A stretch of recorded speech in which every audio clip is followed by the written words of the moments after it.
Hola a todos y bienvenidos. En el análisis de hoy vamos a meternos de lleno en un periodo que, y nunca mejor dicho, forjó el mundo tal y como lo conocemos. A ver, pensemos un momento. ¿Qué pasaría si un solo invento, uno solo, pudiese cambiar de la noche a la mañana cómo comemos, cómo luchamos e incluso cómo vivimos juntos?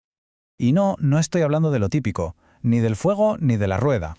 Que sí, que la rueda fue importantísima y apareció más o menos por entonces, pero hubo algo mucho más básico, más elemental, que lo puso todo patas arriba. Hablamos del poder de dar forma al metal, de la metalurgia, vamos, la capacidad casi mágica de coger una simple roca del suelo y convertirla en objetos con un poder que nadie había visto jamás.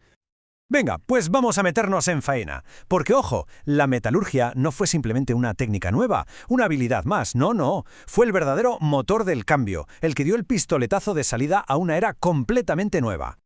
A ver, ¿qué es la metalurgia en el fondo? Pues es la ciencia de calentar, fundir y dar forma a los minerales para sacar el metal que llevan dentro. Y este avance, que parece tan simple, fue el que nos permitió pasar página, cerrar la edad de piedra para siempre. Y todo esto empezó de una forma bastante humilde, con un metal que hoy nos parece poca cosa, pero que en su momento fue una revolución: el cobre.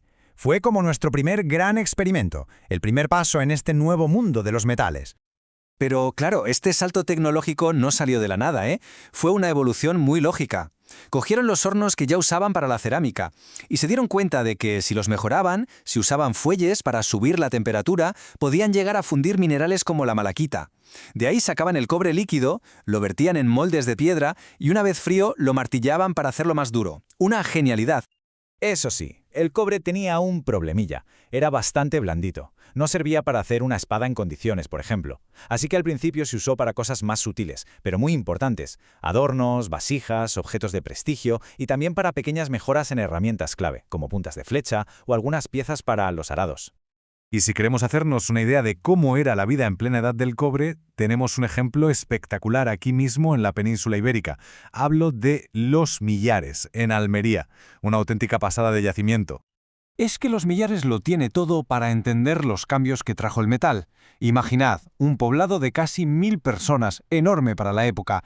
Y no solo eso, estaba protegido por unas murallas impresionantes. Y lo más revelador son las tumbas. Al ver los objetos que enterraban con los muertos, se ve clarísimo que ya había una jerarquía social. Pero, como decíamos, el cobre tenía sus límites. Era blando. Así que la gente empezó a buscar la manera de hacerlo más fuerte. Y esa búsqueda nos llevó a la primera gran revolución metalúrgica de verdad, la Edad del Bronce. El gran eureka fue darse cuenta de que si mezclabas el cobre con otro metal, el estaño, en una proporción de más o menos 9:1, ¡zas!, conseguías algo totalmente nuevo: el bronce. Y esto no era una simple mejora, era un salto cualitativo. Esta aleación era muchísimo más dura y duradera. Por un lado, esta dureza extra supuso una revolución para la agricultura. Imagina arados que rompen la tierra mucho mejor, hoces y guadañas de bronce que no se doblan, que permiten cosechar más rápido y con menos esfuerzo. Pero claro, aquí viene la cara B de la historia, el giro dramático. Porque esa misma dureza que servía para mejorar los arados, también servía para perfeccionar las espadas. La consecuencia es bastante lógica, ¿no? Un mundo con armas más letales es un mundo más peligroso. La gente tuvo que empezar a construir sus poblados en colinas, a rodearlos de murallas. Y por supuesto surgió una nueva clase social, una élite de guerreros. Para ellos, tener una espada de bronce, un casco, eso era el símbolo definitivo de estatus y poder. Y este nuevo mundo, tan centrado en la guerra, tuvo otra consecuencia social muy directa.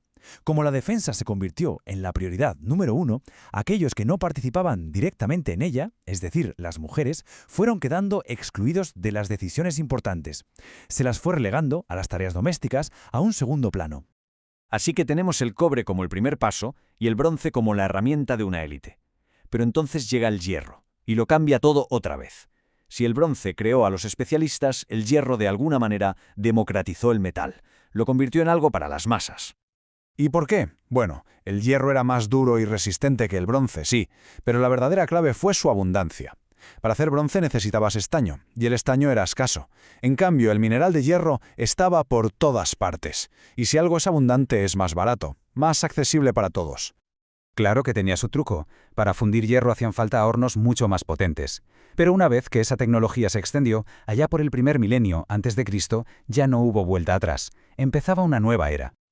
Con el hierro todo se aceleró. Las herramientas agrícolas se generalizaron, permitiendo un boom en la producción de alimentos. Y en lo militar, por primera vez un rey podía equipar a un ejército entero con armas de metal, lo que impulsó la expansión de grandes civilizaciones como los fenicios o los griegos. La vida cotidiana cambió por completo. Vale, hemos visto el cobre, el bronce, el hierro. Un viaje increíble. Pero, al final, ¿cuál es el legado de todo esto? ¿Qué nos queda hoy de aquella revolución que se forjó, literalmente, en el fuego? Pues si lo resumimos, la cosa queda clara. Todo empieza en el sexto milenio antes de Cristo con el cobre en Anatolia. Luego, en el tercer milenio, arranca la edad del bronce en la zona de Armenia. Y finalmente, en el primer milenio antes de Cristo, llega la edad del hierro, que ya marca el fin de la prehistoria en muchísimos sitios. Y la conexión es directa, no hay duda. Cada innovación tecnológica provocó una transformación social brutal. El cobre trajo las primeras jerarquías.